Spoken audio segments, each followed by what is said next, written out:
नमस्कार, ये रेडियो वर्षा है। वर्षा टाइम्स में आपका स्वागत है। प्रखंड स्तरीय विभिन्न कार्यालयों में पसरा सन्नाटा, नहीं हुआ आम आदमी का काम। नाले का गंदा पानी खेत में गिरने से दर्जनों एकड़ खेत में किसान नहीं लगा पा रहे फसल। प्रतिनियुक्त दंडाधिकारी नहीं कर सके यूपी के मजदूर अनिल के मौत की जांच। एसपी के आदेश के बाद भोरे थाने में प्राथमिकी हुई दर्ज। फर्जी वीजा देकर 12 लाख की ठगी का मामला। पंजे और लालटेन वालों ने बिहार के स्वाभिमान को आघात पहुंचाया। सीवान जिले के जसौली में जनसभा को संबोधित करते हुए बोले प्रधानमंत्री। और जेल से लौटे शराब तस्कर ने पुलिस मुखबिरी के आरोप में पीटा, 2 घायल।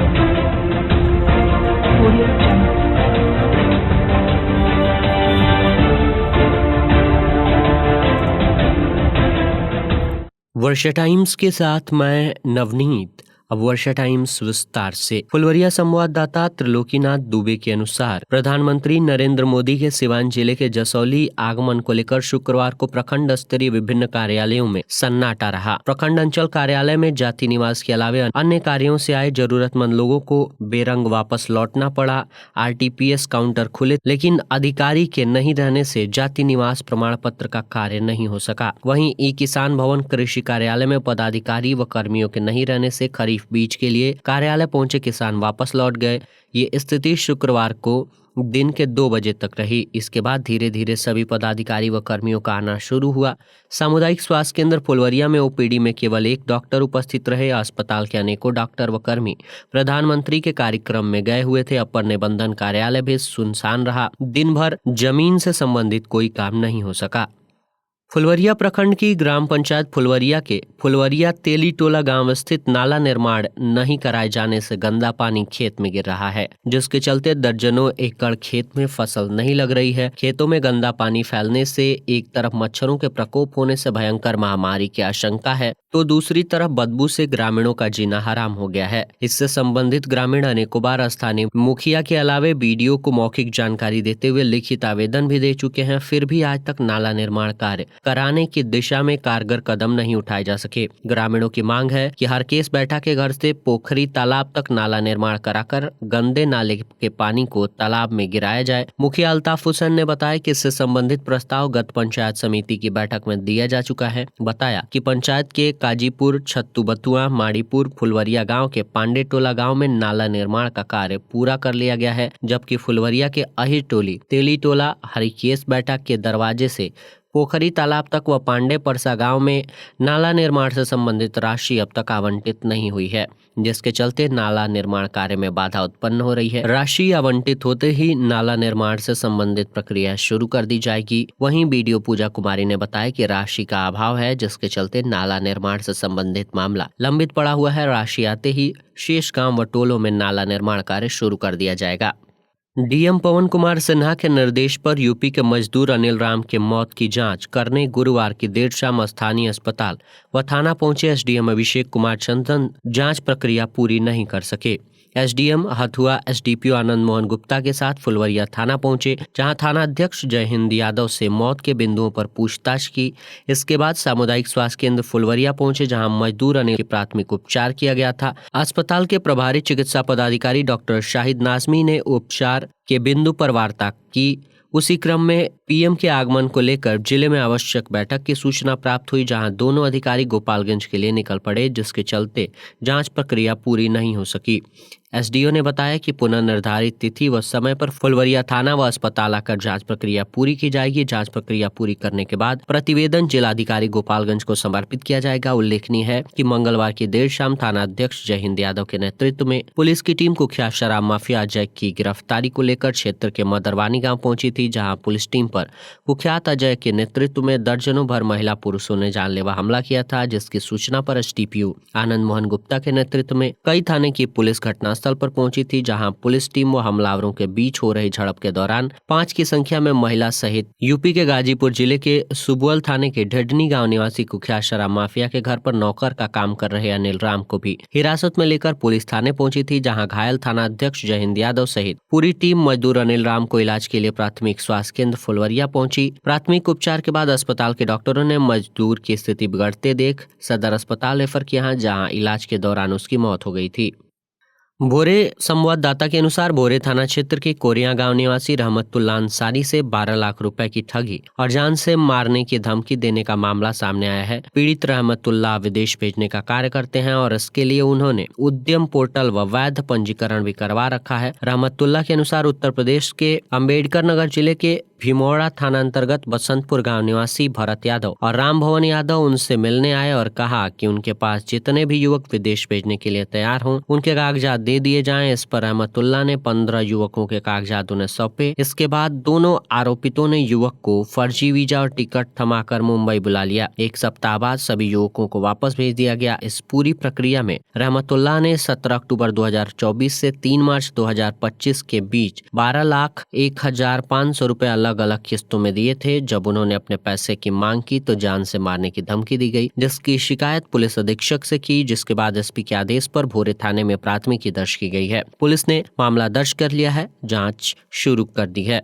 रेडियो वर्षा के संवाददाता सत्य प्रकाश वर्मा के अनुसार दुनिया के देश भारत को तीसरी आर्थिक महाशक्ति बनते देख रहे हैं तथा दुनिया के देशों में भारत के प्रति अगाध आत्मीयता की भावना जगी है। उक्त बातें देश के प्रधानमंत्री नरेंद्र मोदी ने सिवान जिले के जसौली में आयोजित जनसभा में लोगों को संबोधित करते हुए कही। इसके पूर्व प्रधानमंत्री नरेंद्र मोदी ने सिवान जिले को बड़ी सौगात दी। उन्होंने 5,900 करोड़ की 28 परियोजनाओं का रिमोट से शिलान्यास और उद्घाटन किया। परियोजनाओं में अमृत 2 का 2,200 करोड़ की लागत से 11 योजनाएं, जलापूर्ति, सेफ्टी प्रबंधन का शिलान्यास किया। प्रधानमंत्री ने वैशाली देवरिया के बीच 29 किलोमीटर की नई रेल लाइन का उद्घाटन किया। शिलान्यास और उद्घाटन में नमामि गंगे योजना को भी शामिल किया गया था। उद्घाटन और शिलान्यास के उपरांत प्रधानमंत्री नरेंद्र मोदी ने कहा कि सिवान स्वतंत्रता संग्राम की प्रेरक धरती रही है। इस धरती ने देश और दुनिया को मार्गदर्शन देने वाले प्रथम राष्ट्रपति डॉक्टर राजेंद्र प्रसाद एवं समाज सेवी ब्रजकिशोर प्रसाद सरीखे विभूतियों को पैदा किया, जिसको वे नमन करते हैं। उन्होंने कहा कि कल ही बृहस्पतिवार को वे विदेश दौरे से लौटे हैं। विदेश में भारत की तीसरी आर्थिक शक्ति के रूप में उभरने की काफी तारीफ है और भारत की प्रगति से दुनिया के देश प्रभावित भी हैं। प्रधानमंत्री ने कहा कि देश की आर्थिक शक्ति के रूप में उभरने में बिहार की महत्वपूर्ण भूमिका है। उन्होंने कहा कि जंगल राज वालों ने बिहार की क्या हालत बना रखी थी, लोगों ने आंखों से देखा और नीतीश कुमार जी के नेतृत्व में एनडीए की सरकार ने बड़ी मशक्कत कर इसे पटरी पर लाया है।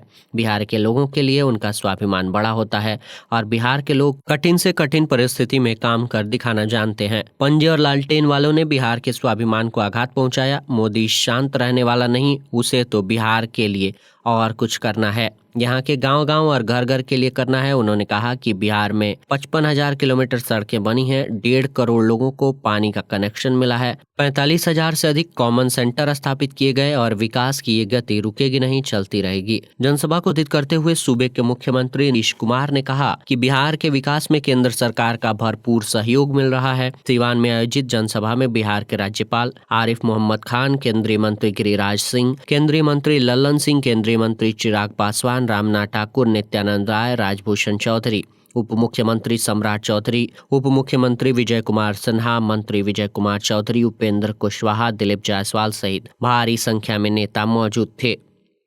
22 पंचायतों वाले बैकुंठपुर प्रखंड में पंचायत उपचुनाव को लेकर चल रही नामांकन की प्रक्रिया शुक्रवार को संपन्न हो गई। वार्ड सदस्य एवं ग्राम कचहरी के पंच के कुल 8 पदों के लिए अंतिम दिन तक 7 नामांकन पर्चे दाखिल किए गए। प्रखंड निर्वाची पदाधिकारी नंद किशोर शाह ने बताया कि प्यारेपुर पंचायत के वार्ड संख्या 2 में वार्ड सदस्य पद के लिए कुल 3 प्रत्याशियों ने अपना नामांकन पर्चा दाखिल किया है। दिघवा दुबौली दक्षिण पंचायत के वार्ड संख्या 9 से वार्ड सदस्य पद के लिए 1 नामांकन पर्चा दाखिल किया गया है। ग्राम कचहरी के पंच पद के लिए कतालपुर पंचायत के वार्ड संख्या 4, सिरसा मानपुर पंचायत के वार्ड संख्या 17 एवं हमीदपुर पंचायत के वार्ड संख्या 9 से 1-1 आवेदन पर्चा दाखिल किया गया है।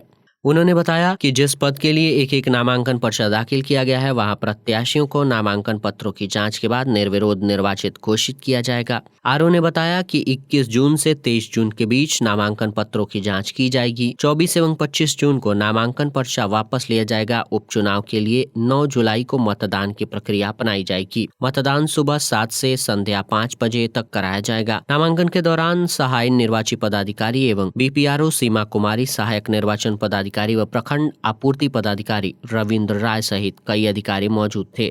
रेडियो वर्षा के संवाददाता के अनुसार गोपालगंज जिले के थामे थाने के बगहा गांव में शुक्रवार को जेल से बाहर आए शराब तस्कर ने पुलिस मुखबिरी का आरोप लगाकर 2 चचेरे भाइयों की पिटाई कर दी, जिसमें दोनों गंभीर रूप से घायल हो गए। दोनों घायलों को इलाज के लिए सदर अस्पताल के इमरजेंसी वार्ड में भर्ती कराया गया, जहाँ डॉक्टरों की देखरेख में इलाज चल रहा है। घायलों में थामे थाने के बगहा सौदा गाँव निवासी हरेंद्र मांझी के 17 वर्षीय पुत्र, उसका चचेरा भाई संजय मांझी का 18 वर्षीय पुत्र गोविंद कुमार शामिल है। मेरी जानकारी के अनुसार बगहा सैदा गांव निवासी चानस मांझी व उनका भतीजा मित्र रंजन कुमार 1.5 वर्ष पूर्व शराब तस्करी के मामले में जेल गए थे। जेल में लगभग 1.5 साल तक रहने के बाद वे कुछ दिनों पूर्व वे बाहर आए। आते ही दोनों ने लाल बाबू मांझी के साथ मिलकर गुड्डू और गोविंद पर पुलिस की मुखबिरी का आरोप लगाते हुए दोनों को घेर कर मारपीट किए, ऐसा आरोप है, जिसमें दोनों गंभीर रूप से घायल हुए हैं। वहीं सूचना मिलते पुलिस मामले की जाँच में जुटी है।